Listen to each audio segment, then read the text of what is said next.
அவர்தான் ஆதி காலத்திலே முதலாக சாமுவேல் தீர்க்கதரிசி மூலமாக சவுல் என்பவரை இஸ்ரேலின் ராஜாக்களாக ஆக்குகிறார், ஆட்சியை கொண்டு வருகிறார். அந்த காலகட்டத்தில் அவர் ஆட்சி செய்யும் போது ஒரு தேசத்தின் மேல் படையெடுக்க சொல்கிறார். கடவுள் தேவனை கருத்து கடவுள் ஒரு அமலேக்கு நினைக்கிறார். அமலேக்கு தேசத்தை ஜனங்கள் மேல் படையெடுக்க சொல்கிறார். படையெடுக்கும் என்ன சொல்லி அனுப்புகிறார்? அந்த நாட்டில் உள்ள ஆண் பெண் குழந்தைகள் பிள்ளைகள் ஆடு மாடு ஒட்டகம் கழுதை எல்லாத்தையும் அறவே ஒழிச்சுங்கிறாரு.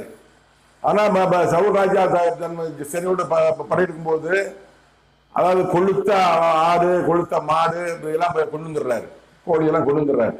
கொண்டு வந்துட்டு வீக்கானவங்க மட்டும் வயசான ஆடு வயசான மாடு இதெல்லாம் கொண்டுட்டு மற்ற கொண்டு வந்துடுறாரு. இந்த கடவுள் பரமானது பாக்குறாரு. இப்ப சாமர்த்திய சிம்பலாம் சொல்லி அனுப்புறாரு. என்னப்பா அது நான் சவுராஜில் என்ன சொன்னேன், நான் கம்பிட்டு அதை அன்னைவரை அனுப்பிவிடுன்னு சொன்னேன், ஆனா அது கொண்டு வந்துடுறான்னு சொல்லி அவன்